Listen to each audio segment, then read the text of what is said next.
Hello friends, this is lesson number 60 in the series of British literature in English. In the last lesson we discussed a play by Christopher Marlowe that was Edward II.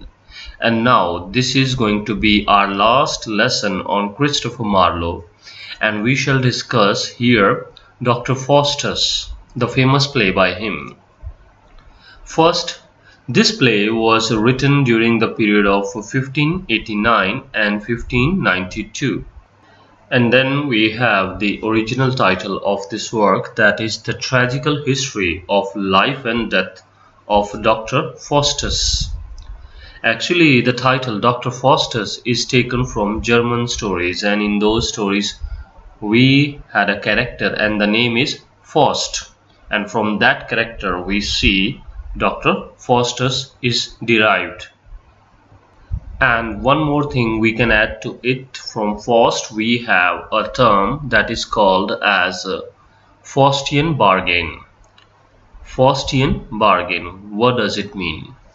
Actually, when someone compromises his principles for some material gains, then it is called as Faustian bargain. Suppose you just negotiate or compromise to your worthy principles just for the sake of money.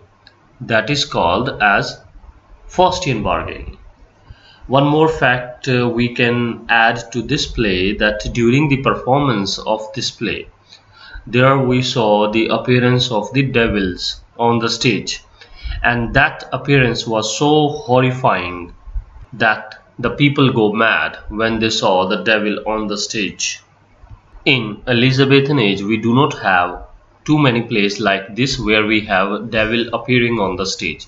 So this is quite a different sort of play, especially with its performance that we have on the stage in Elizabethan age. So if someone asks you that in Elizabethan age, in which play we had the performance where the devil is appearing on the stage, and that is Dr. Faustus. Now we come to the plot. First, remember that it is a very long play, and like a traditional play, we have 5 acts in this play. In any ancient play you see there are 5 acts structure. So the same structure we are going to see here. And we shall have only the main plot line.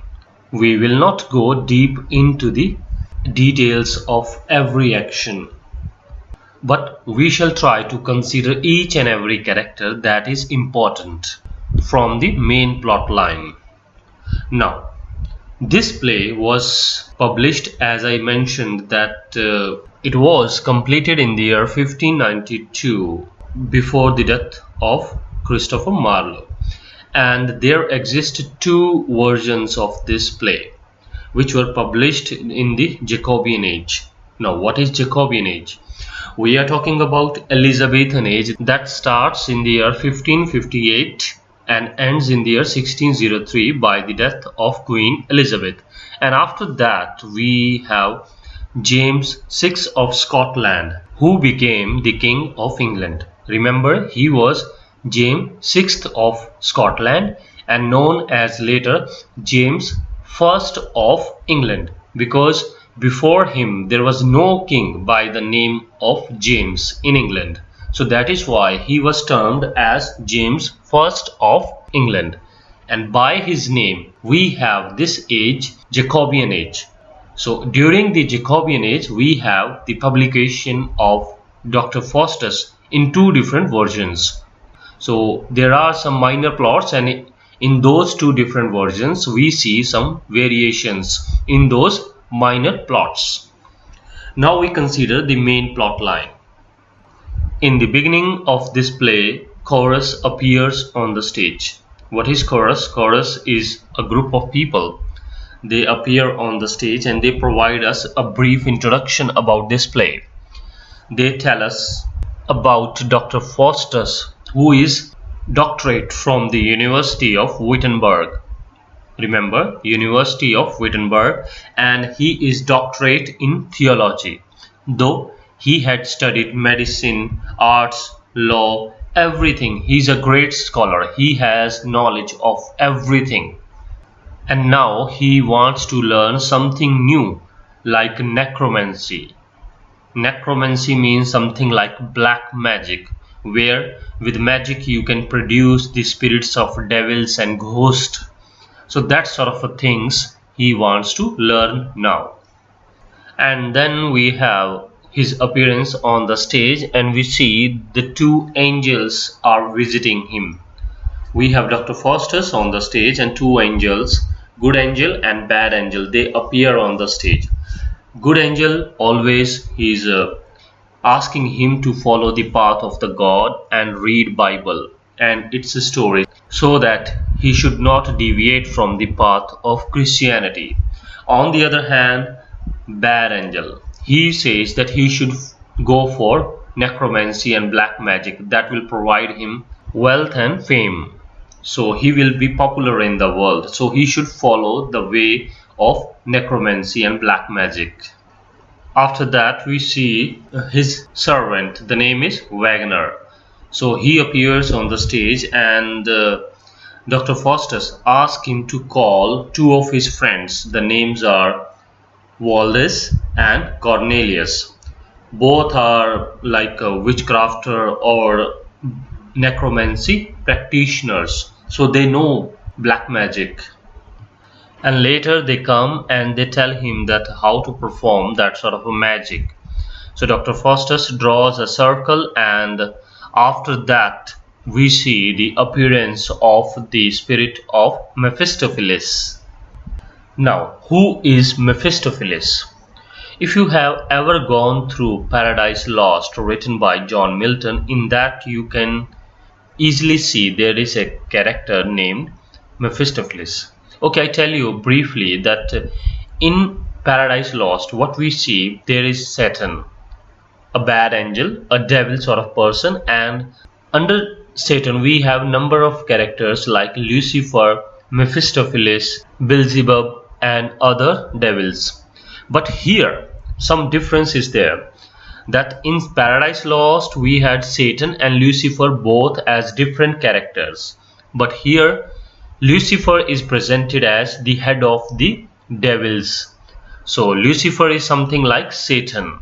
So in this story, Lucifer is going to act like the head of the all other devils or bad angels. Anyway, Mephistopheles appears on the stage with his horrifying looks, so much terrifying even to the audience. And then Dr. Faustus requests him that he should change his look so that he could talk to him properly. Because with his horrifying looks, Dr. Faustus was not able to even talk to him. And then Mephistopheles changes his appearance. After that, Dr. Faustus asks him that he should become his servant. Means Mephistopheles should become Dr. Faustus' servant, and he should help him gain material things like money and wealth, and then he would be popular in the world. But Mephistopheles says that he is in service of Lucifer already, so he cannot take any step or action without taking permission from his master. So first he should seek permission from his master Lucifer, only then he can serve him. And after that there are some more talks between them about hell and angels, bad angel, and everything about Lucifer and his revolt against the God. And later we see Lucifer giving permission to Mephistopheles, and Mephistopheles comes back to Dr. Faustus and says that okay, he's there to serve him. So there is an agreement between them. For 24 years Mephistopheles will serve him, will be his servant of Dr. Faustus, and after that the soul of Dr. Faustus will be taken into the hell. There he will serve Lucifer. And now to make this agreement completed, first Dr. Faustus is required to sign that document with his blood. As Dr. Faustus tries to make a cut on his arm, but the blood does not come out. Rather, the blood comes out a bit, but it congeals, means the blood becomes thick. It was not bleeding. Only there is blood, but it was thick and there is no bleeding. So he wasn't able to use his blood as an ink to sign that agreement. Now, Dr. Faustus was thinking that it is probably a sign from the god to stop him from doing this evil deed. But Mephistopheles, he brings fire, and with the fire the blood melts. And Dr. Faustus signs the agreement and takes the oath that after 24 years he will be in service of the devil Lucifer. He will give his soul to Lucifer. And where he made that cut, the wound on his arm, that was healed automatically. And there appears the two words on his arm, homofuge, which means man flee. Actually, homofuge, these two words are from Latin, and the literal meaning of these words is that he should not do this evil act.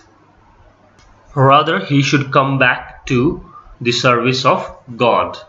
But as the pact is signed, so now there starts their journey of agreement. So till now what we saw: introduction of Dr. Faustus by Chorus about his study, and then his servant Wagner and two of his friends Valdes and Cornelius.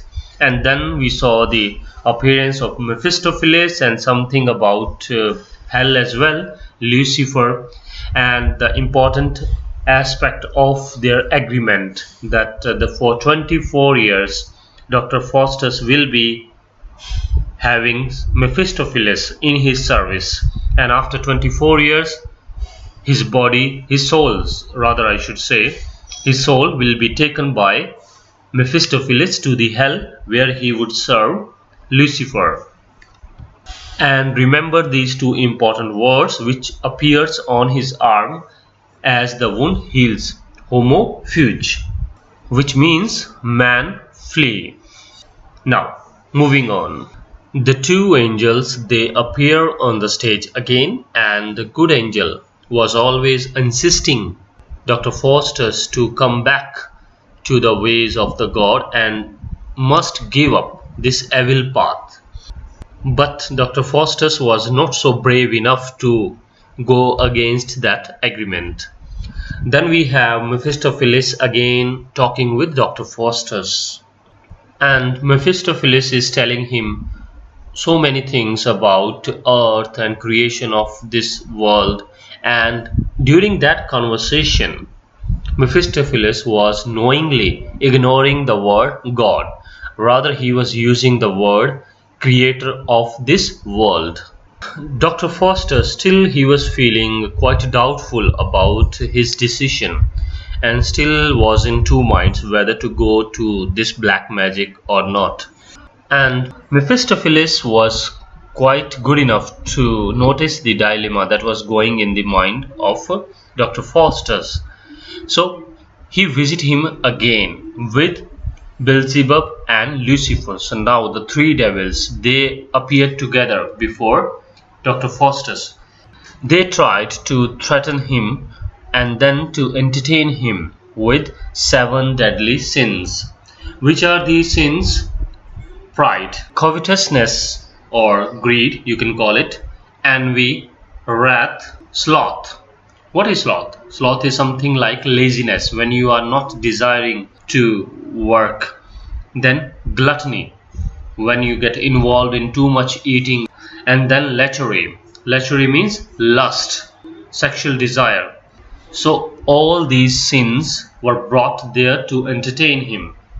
And then in another scene, Wagner comes on the stage and he tells the audience now a few of the developments of the play, like Dr. Faustus is now taking a journey on a flying chariot with Mephistopheles, and they arrived in Rome.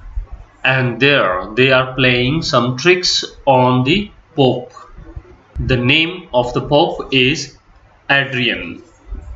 They were actually holding a court, and in the court we see Adrian and his ministers. And what was the case actually they were dealing? Bruno, a German, he was charged with some of the allegations that he was trying to become the Pope, and he had some German forces supporting him. So Bruno was there caught up, and Pope was there to announce a punishment for him.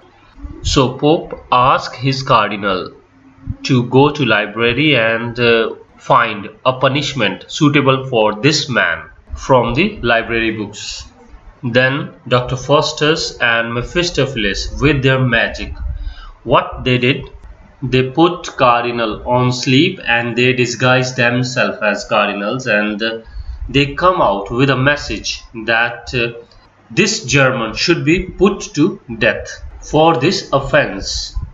So the Pope orders them to do the same, and then what they did, Mephistopheles and Faustus, they were disguised as cardinals that time. They take him out, means they take Bruno out of the prison and then free him, and on a magical horse so he was sent to Germany. And later Mephistopheles makes Dr. Faustus somewhat invisible so that he could play some tricks on Pope. Now, after this incident, they visit Germany, and in Germany Bruno was there, the same man who was sent on magical horse.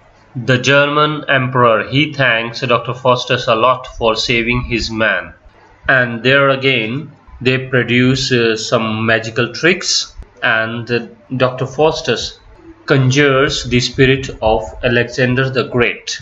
The word conjure means to produce spirit of someone, like of a ghost or of someone who is already dead. So in the court of Charles V, a German emperor, there we see some magical tricks, and there they tried to play some tricks on the guest. One of the guests is Benvolio. Actually, there was somewhat clash between Benvolio and Mephistopheles. Benvolio had two of his friends, Martino and Frederick.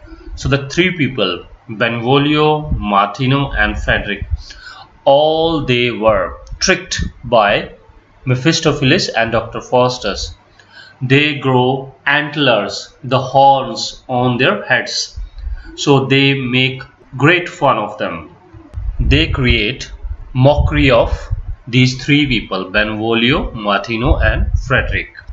On the other side, in the subplot, we have Wagner, his servant. He seals the book which was given to Dr. Faustus by Mephistopheles, and through that book he learns some magic. Now Wagner is also turning into a magician, and he played some tricks on the other minor characters.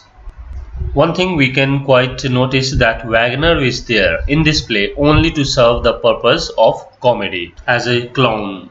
Moving on, then we see in the next trip Dr. Faustus is going to England, and on the way he played some tricks on some common people, like a wagon driver is there, and a horse courser is there, the person who rides on the horse, and then there are two more minor characters like Robin and Rap. All they were brutally treated by Dr. Faustus. In one trick actually, Dr. Faustus, he ate up all the grass of a wagon driver, and in another incident we see for the horse courser, what Dr. Faustus did, that he turned the horse into a heap of straw. So they all were complaining now against Dr. Faustus, and they reached to the court of Duke of Vanholt. But in the court, these people, they could not speak even a single word against Dr. Faustus, because with magic he simply made them absolutely quiet. They could not utter even a single word. So the emperor, the Duke of Vanholt, he was quite impressed by this magic of Dr. Faustus. The Duke and the Duchess, they request Dr. Faustus to produce some dishes with his magical powers, and he does the same. On the other side, in another subplot, we see Wagner, his servant. He is spreading rumors in the university that Dr. Faustus is dead, and as his last will, all the belongings of Dr. Faustus will pass to Wagner.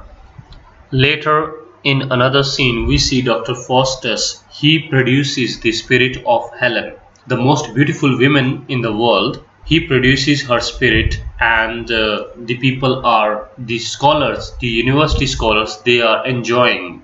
I hope you remember Helen, who Helen is, and she is the most beautiful woman from the Trojan War, sometimes referred as Helen of Troy. And after getting entertainment, all these scholars, they leave. And now we see again Dr. Faustus. He is with an old man. And this old man again asks Dr. Faustus to repent over his deeds, his sins. And he says that I see an angel hovers thy head.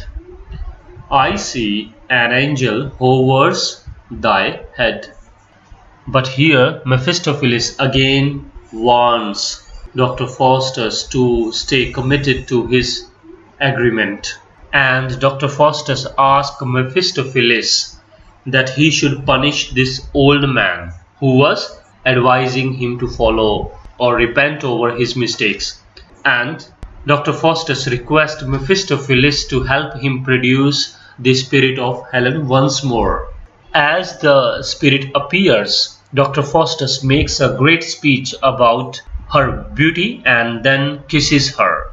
And after that comes the final scene.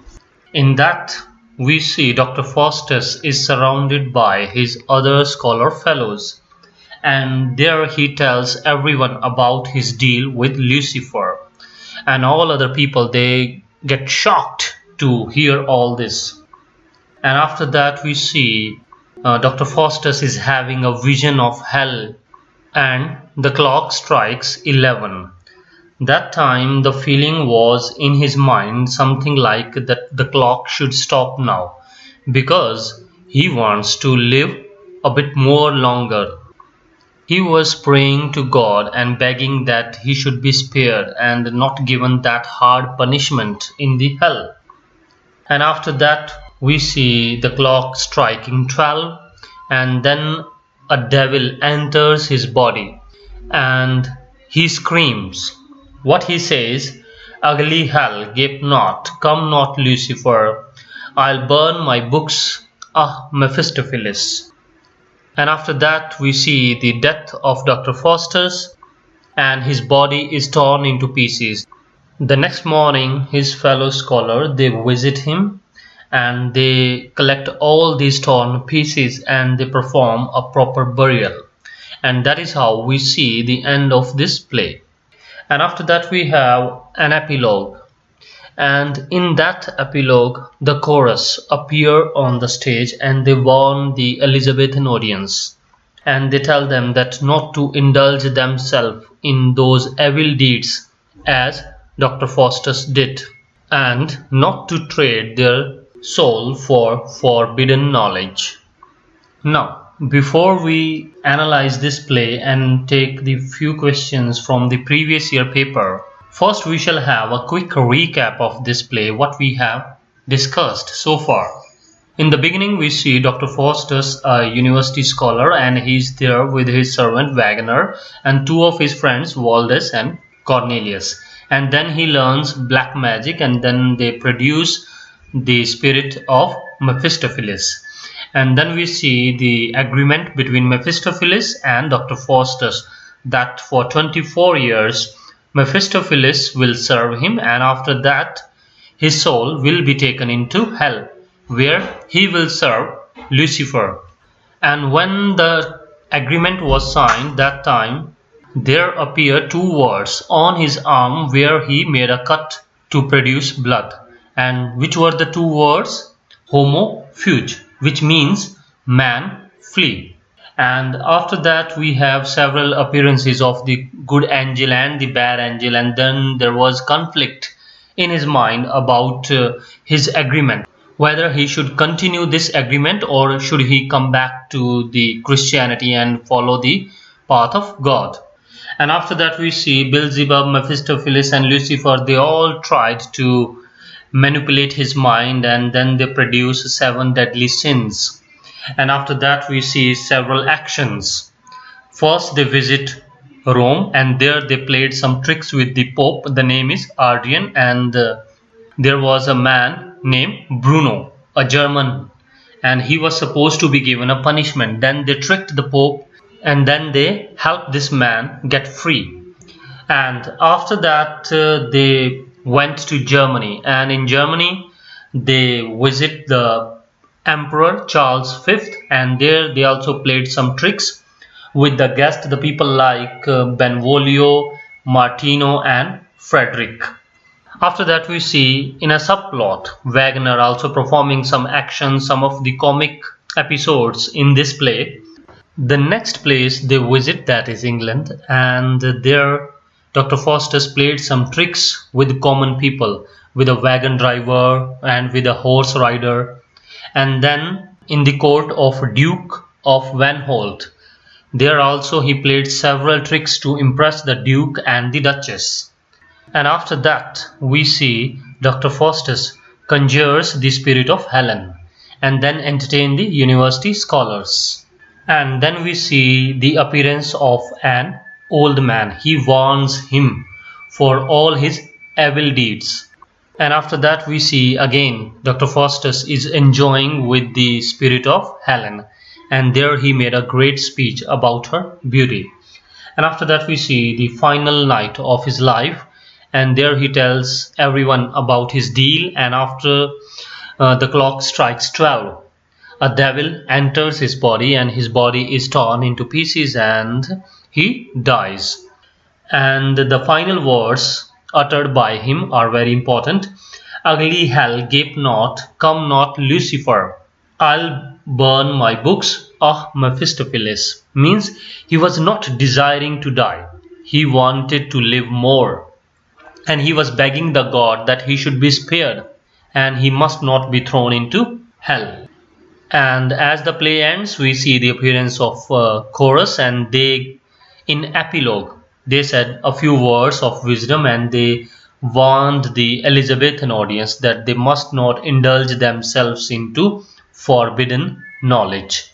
They must not go beyond the heavenly power permits. So that is all we see in this play, Dr. Faustus. Now, as an analysis of this play, how do you see? After getting that much power from Mephistopheles, what sort of things Dr. Faustus did?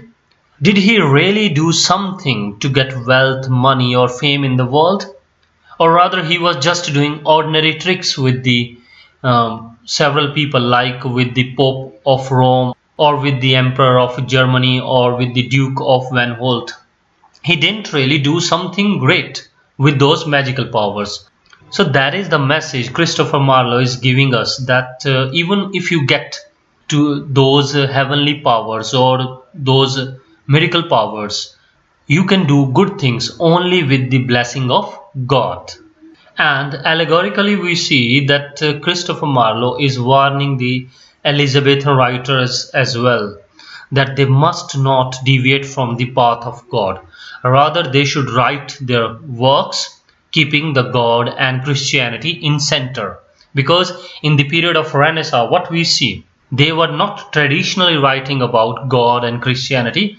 They started writing about man-related things, not God-related things. Anyway, so that is all we have in this play, and there are several questions which were asked in the previous year papers, so we quickly recite these questions. So the first question, what was Dr. Faustus warned of? He was warned not to practice the knowledge more than heavenly powers permits. Means whatever the knowledge is given to man, he should practice only that. If he go for some superpowers, magical powers, black magic, then it will be harmful for him. He must not do that. In the next question, it was asked that Dr. Faustus is taken from, and the answer is from German narrative. And the titular character Dr. Faustus is based on character Faust. The next question. In the prologue, the chorus, they suggested or proposed the theme. What was the theme proposed by chorus for this play? And the answer is cursed necromancy and self-conceit. Cursed necromancy and self-conceit. The next question, there was a quote, cut is the branch that might grow full straight, and burned is Apollo's laurel bough that sometime grew within this learned man. This line or this quote is taken from Dr. Faustus. What is the explanation or what is the idea behind this line? Actually, there was an epilogue in this play, and in the epilogue, the chorus utter this quote. And they are warning the Elizabethan audience that sometimes even the learned man like Dr. Faustus go for evil deeds. And Dr. Faustus was punished by God for practicing more than what is permitted, as the branch is cut down which goes full straight beyond its limit. So that sort of explanation we have for these lines, and that line is uttered in the epilogue. The next question we have, and in that question it was asked that among the given options, which is not a revenge tragedy? So we had options like Duchess of Malfi, Spanish Tragedy, The White Devil, and Dr. Faustus. So among all these four, Dr. Faustus is not a revenge tragedy. In this play, you do not see any sort of revenge. Apart from this, like Duchess of Malfi, written by John Webster, and The White Devil, that is also written by John Webster. Both these are revenge tragedies. Spanish Tragedy, that is also a revenge tragedy written by Thomas Kidd. So these were the main important questions which were asked in the previous years. So two more lines I would like to share with you as a famous quote from this play. The first in the epilogue, now hast thou but one bare hour to live, and then thou must be damned perpetually. And one more, that is when Dr. Faustus conjures the spirit of Helena. That time he says, was this the face that launched 1,000 ships? As in Trojan War, we see that it took place, or this war happened just because of that one lady, and that is why he is addressing her, that this face launched thousands of ships. So that's it for this lesson, Dr. Faustus by Christopher Marlowe. In the next lesson we shall start another playwright from Elizabethan age. So thanks a lot for watching this lesson and have a great day.